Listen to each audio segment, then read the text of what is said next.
ಧನ್ಯವಾದ. ಕೆಪಿಸಿಸಿ ಕಚೇರಿ ರಣಾಂಗಣ ಆಗಿತ್ತು. ಇವತ್ತು ಹೊಡೆದಾಡಿಕೊಂಡಿದ್ದಾರೆ ಪದಾಧಿಕಾರಿಗಳು. ಬೆಂಗಳೂರಿನ ಕೆಪಿಸಿಸಿ ಕಚೇರಿಯಲ್ಲಿ ಪದಾಧಿಕಾರಿಗಳ ಹೊಡೆದಾಟ ನಡೆದಿದ್ದು, ಕೆಲ ಪದಾಧಿಕಾರಿಗಳನ್ನ ಜವಾಬ್ದಾರಿಯಿಂದ ಕೈ ಬಿಟ್ಟಿದ್ದಕ್ಕೆ ಗಲಾಟೆಯಾಗಿದೆ. ಪದಾಧಿಕಾರಿಗಳ ಸಭೆ ಕರೆದಿದ್ರು ಯೂತ್ ಕಾಂಗ್ರೆಸ್ ಅಧ್ಯಕ್ಷ ಮಂಜುನಾಥ್. ಆ ಸಭೆಯಲ್ಲಿ ಭಾಗಿಯಾಗಿದ್ರು ದೀಪಿಕಾ ರೆಡ್ಡಿ, ಬಿಂದು ಗೌಡ ಮತ್ತು ಇತರರು. ಯೂತ್ ಕಾಂಗ್ರೆಸ್ ಹುದ್ದೆಯಿಂದ ಬಿಡುಗಡೆಯಾಗಿದ್ರು ದೀಪಿಕಾ ರೆಡ್ಡಿ, ಬಿಂದು ಗೌಡ. ಪದಾಧಿಕಾರಿ ಸ್ಥಾನದಿಂದ ಕೈ ಬಿಟ್ಟಿದ್ದನ್ನ ಪ್ರಶ್ನಿಸಿದ್ದ ದೀಪಿಕಾ ರೆಡ್ಡಿ ರಾಷ್ಟ್ರೀಯ ಪ್ರಧಾನ ಕಾರ್ಯದರ್ಶಿ ನಿಗಮ್ ಭಂಡಾರಿಯನ್ನ ಪ್ರಶ್ನಿಸ್ತಾರೆ. ಅದು ಯಾವ ಹಂತಕ್ಕೆ ಅಂದ್ರೆ ಕೈ ಮಿಲಾಯಿಸೋ ಹಂತಕ್ಕೆ ಹೋಗುತ್ತೆ.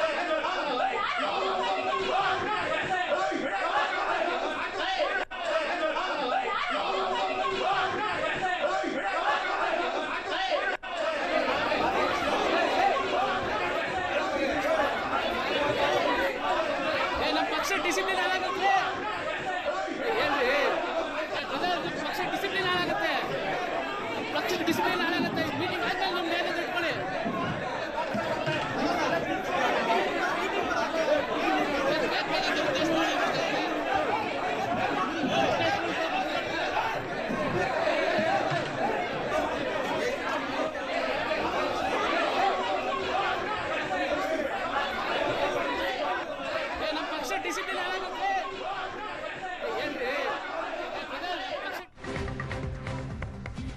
ನಿನ್ನೆಯಷ್ಟೇ ಹಲವು ಪದಾಧಿಕಾರಿಗಳ ವಿರುದ್ಧ ಹೈಕಮಾಂಡ್ ಶಿಸ್ತು ಕ್ರಮ ಕೈಗೊಂಡಿತ್ತು. 4 ವಿರುದ್ಧ ಶಿಸ್ತು ಕ್ರಮ ತೆಗೆದುಕೊಂಡಿದ್ರು ರಾಷ್ಟ್ರೀಯ ಯೂತ್ ಕಾಂಗ್ರೆಸ್.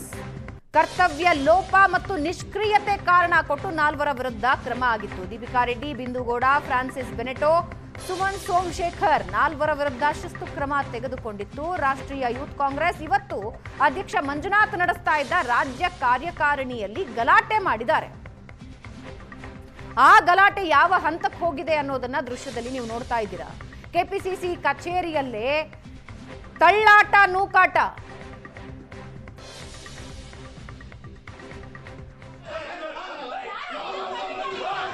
ಕರ್ತವ್ಯ ಲೋಪ ಮತ್ತು ನಿಷ್ಕ್ರಿಯತೆಯ ಕಾರಣದಿಂದಾಗಿ 4 ಜನರ ವಿರುದ್ಧ ಕ್ರಮ ಆಗಿರುತ್ತೆ.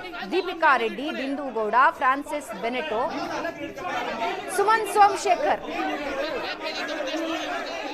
ಇವತ್ತು ಅಧ್ಯಕ್ಷ ಮಂಜುನಾಥ್ ನಡೆಸ್ತಾ ಇದ್ದ ರಾಜ್ಯ ಕಾರ್ಯಕಾರಿಣಿಯಲ್ಲಿ ಗಲಾಟೆಯಾಗಿದೆ.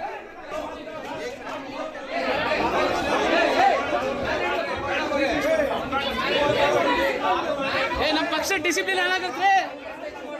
ಹೇಳ್ರಿ, ನಮ್ಮ ಪಕ್ಷ ಡಿಸಿಪ್ಲಿನ್ ಹಾಳಾಗುತ್ತೆ. ನಮ್ಮ ಪಕ್ಷದ ಡಿಸಿಪ್ಲಿನ್ ಹಾಳಾಗುತ್ತೆ.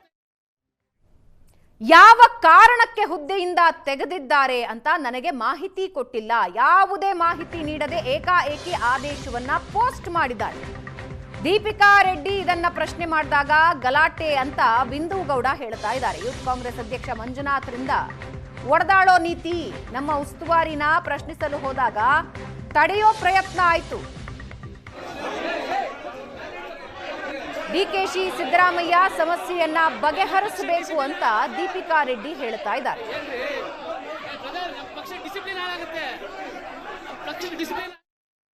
ಮಹಿಳೆ ಆಗಿ ನಾನು ಕರ್ನಾಟಕ ಪ್ರದೇಶ ಯುವ ಕಾಂಗ್ರೆಸ್ ಎಲೆಕ್ಷನ್ನಲ್ಲಿ 3 ಲಕ್ಷ ವೋಟ್ನ ತಗೊಂಡು ನಾನೊಂದು ಎಲೆಕ್ಟೆಡ್ ವೈಸ್ ಪ್ರೆಸಿಡೆಂಟ್ ಆಗಿ ಎಲೆಕ್ಟ್ ಆಗಿದೆ ಕರ್ನಾಟಕ ಪ್ರದೇಶ ಯೂತ್ ಕಾಂಗ್ರೆಸ್ಗೆ.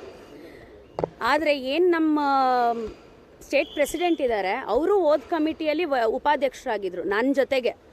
ಅವ್ರು ಏನು ಕೆಲಸ ಮಾಡಿದ್ದಾರೆ, ನಾನೇನು ಕೆಲಸ ಮಾಡಿದ್ದೀನಿ, ಎಲ್ಲರ ಹತ್ರನೂ ಪ್ರೂಫ್ ಇದೆ. ಆದರೆ ಇವತ್ತಿನ ದಿನ ನಾನು ಎಲೆಕ್ಷನ್ ಆದಮೇಲೂ ನಾವು ರಾಹುಲ್ ಗಾಂಧಿಯವರ ಏನು ಸಿದ್ಧಾಂತಗಳಿದೆ ಅದ್ರ ಪ್ರಕಾರವಾಗಿ ನಾವು ನಡಿಬೇಕು ಅಂತ ಹೇಳಿ ಎಲೆಕ್ಷನಲ್ಲಿ ಏನೇ ರಿಸಲ್ಟ್ ಬಂದರೂ ನಾವು ಅವ್ರ ಜೊತೆಗೆ ಸೇರಿ ಕೆಲಸ ಮಾಡ್ತಾಯಿದ್ವಿ. ಆದರೆ ನನಗೆ ಬಿಟ್ಟು ಬೇರೆ ಎಲ್ಲ ಯಾರ್ಯಾರು ಪದಾಧಿಕಾರಿಗಳಿದ್ದಾರೆ ಅವ್ರಿಗೆಲ್ಲರಿಗೂ ತೊಂದರೆ ಕೊಡ್ತಾಯಿದ್ರು.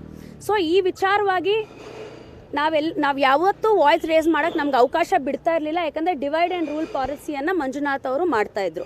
ಕೆಲಸ ಮಾಡ್ತಾ ಇಲ್ಲ ಅಂತ ಹೇಳ್ಬಿಟ್ಟು ಎಲ್ಲರಿಗೂ ಹೋಲ್ಡನ್ನು ಇಟ್ಟಿದ್ರು.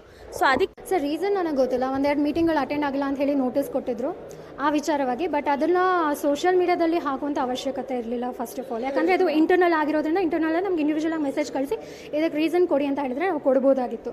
ಅಥವಾ ಒಂದು ಮೀಟಿಂಗ್ ಮಾಡಿದ್ರೆ ನಾವು ಬರ್ತಾ ಇದ್ವಿ, ನಾವು ಮಾತಾಡ್ತಾ ಇದ್ವಿ, ಯಾಕೆ ಬಂದಿಲ್ಲ ಅಂತ. ಅದನ್ನು ಬಿಟ್ಟು ಏಕಾಏಕಿ ಇವ್ರು ನಮಗೂ ಕೂಡ ಕಳಿಸಿದೆ. ಡೈರೆಕ್ಟ್ ಸೋಷಿಯಲ್ ಮೀಡಿಯಾದಲ್ಲಿ ಹಾಕಿ ಇವತ್ತು BJP JDS ಆಗಿರ್ಬೋದು ನಮ್ಮ ಬಗ್ಗೆ ಯಾವ ರೀತಿ ಟ್ರೋಲ್ ಮಾಡ್ತಿದ್ದಾರೆ ಅಂತ ನೀವು ನೋಡಿದ್ದೀರಾ. ನಾವು BJP ವಿರುದ್ಧ JDS ವಿರುದ್ಧ ಹೋರಾಡಿ ಟ್ರೋಲ್ ಆಗ್ತಿರೋದಲ್ಲದೆ ಈ ವಿಚಾರದಲ್ಲೂ ನಾವು ಟ್ರೋಲ್ ಆಗಬೇಕು ಅಂದರೆ ಅದು ನಮ್ಗೆ ಸಹಿಸ್ಕೊಳ್ಳೋಕ್ಕಾಗಲ್ಲ. ಎಸ್ಪೆಷಲಿ ಹೆಣ್ಮಕ್ಳು ದೀಪಿಕಾ ರೆಡ್ಡಿ ಆಗಿರ್ಬೋದು, ನಾನಾಗಿರ್ಬೋದು, ನಮ್ಮಿಬ್ಬರು ಫೋಟೋನೇ ಜಾಸ್ತಿ ಓಡಾಡ್ತಾ ಇದ್ದಿದ್ದು, ಹಾಗಾಗಿ ಹೇಳ್ತಾ ಇದ್ದೀನಿ. ಸೊ ಈ ಥರ ಮಾಡಿದ್ದು ನಾನು ನಿಜವಾಗ್ಲೂ ಖಂಡಿಸ್ತೀನಿ. ಗಲಾಟೆ ಆಗಲಿ ಕಾರಣ ಅಂದರೆ ಇವತ್ತು ಕರೆದಿದ್ದ ಸಭೆ ಬಂದು NEET exam question paper leak ಆಗಿತ್ತು. ಅದರದ್ದು 21ನೇ ತಾರೀಕು ನಾವು ಪ್ರತಿಭಟನೆ ಮಾಡಬೇಕಂತ ಹೇಳಿ ಸಭೆ ಕರೆದಿದ್ದು. ಆ ವಿಚಾರ ಮಾತಾಡ್ತಾ ಇರುವಾಗ ಒಬ್ಬರು ಎದ್ಬಿಟ್ಟು ಈ ವಿಚಾರ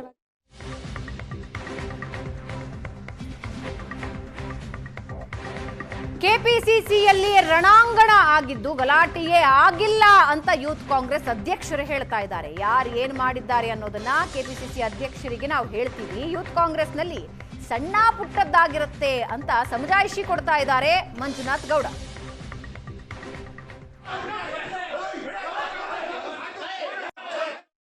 ಗಲಾಟೆ ಯಾವುದು ಆಗಿಲ್ಲ. ಗಲಾಟೆ ಏನೋ ಕಾಣಿಸ್ತಾ ನಿಮಗೆ? ವಿಡಿಯೋಗಳಲ್ಲಿ ಇಲ್ಲ ಅಮ್ಮ. ಇವತ್ತು ನಾವು ಸ್ಟೇಟ್ ಎಕ್ಸಿಕ್ಯೂಟಿವ್ ಇಟ್ಕೊಂಡಿದ್ವಿ ಮೀಟಿಂಗ್ನ. ಒಂದಷ್ಟು ಮೆಂಬರ್ಸ್ನ ಆನ್ ಹೋಲ್ಡಲ್ಲಿ ಇಟ್ಟಿದ್ವಿ. ಆನ್ ಹೋಲ್ಡ್ ಅಂತ ಮೀನಿಂಗ್ ಏನಂತ ಅಂದರೆ ಪೊಸಿಷನಿಂದ ನಾವು ಸಸ್ಪೆಂಡ್ ಮಾಡಿಲ್ಲ, ನಿಮಗೆ ಕೊಟ್ಟಂಥ ಕೆಲಸವನ್ನು ಮಾಡದೇ ಇರೋದ್ರಿಂದ ನಿಮ್ಮನ್ನು ಹೋಲ್ಡಲ್ಲಿ ಇಟ್ಟಿದ್ದೀವಿ, ಅದನ್ನ ಕಂಟಿನ್ಯೂ ಮಾಡಬೇಕು, ಬಂದು ಮಾತಾಡಬೇಕು ಅಂತ. ಅಲ್ಲಿ ಸ್ವಲ್ಪ ಕನ್ಫ್ಯೂಷನ್ ಆಗಿ ಯೂತ್ ಕಾಂಗ್ರೆಸ್ ಅಂದಮೇಲೆ ಯೂತ್ ಇದ್ದೇ ಇರ್ತಾರಲ್ಲ, ಆ ಥರ ಆಗಿದೆ. ಅದನ್ನು ಬಿಟ್ಟರೆ ಬೇರೆ ಥರದ್ದು ಯಾವುದನ್ನು ಕೂಡ ಯಾವ ಗಲಾಟೆನೂ ಆಗಿಲ್ಲ, ಏನಾಗಿಲ್ಲ. ಬಟ್ ಅದು ಮೀಟಿಂಗಲ್ಲಿ ಮಾತಾಡಿದ ತಪ್ಪು, ಯಾರೇ ಯಾವ ಹುಡುಗರು ಮಾತಾಡಿದ್ದಾರೆ ಎಲ್ಲರಿಗೂ ಕೂಡ ವಿಡಿಯೋ ಇದೆ. ಇವಾಗ ಅದೇನು ಇಂಡಿಸಿಪ್ಲಿನ್ ಯಾರು ಇದು ಮಾಡ್ತಾರೆ ಅದನ್ನು ನಮ್ಮ PCC ಅಧ್ಯಕ್ಷರು ಗಮನಕ್ಕೆ ತಂದು, ನಮ್ಮ ನ್ಯಾಷನಲ್ ಪ್ರೆಸಿಡೆಂಟ್ ಗಮನಕ್ಕೆ ತಂದು, ಮೊದಲು DK ಶಿವಕುಮಾರ್ ಸಾಹೇಬ್ರಿಗೆ ಅದನ್ನ ಡೀಟೇಲ್ಸನ್ನು ಕೂಡ ಅವ್ರು ಆಲ್ರೆಡಿ ಗೊತ್ತಾಗಿ ತಿಳಿಸಿದ್ದಾರೆ. ಆ ಡೀಟೇಲ್ಸು ಕೂಡ ಕೊಡ್ತೀವಿ. ಅದಾದ ನಂತರ ಅವ್ರು ಏನು ಕಾಲ್ ತಗೊಂತಾರೆ ಆರ್ಗನೈಸೇಷನಿಂದ ಅದು ಮಾಡ್ತೀವಿ.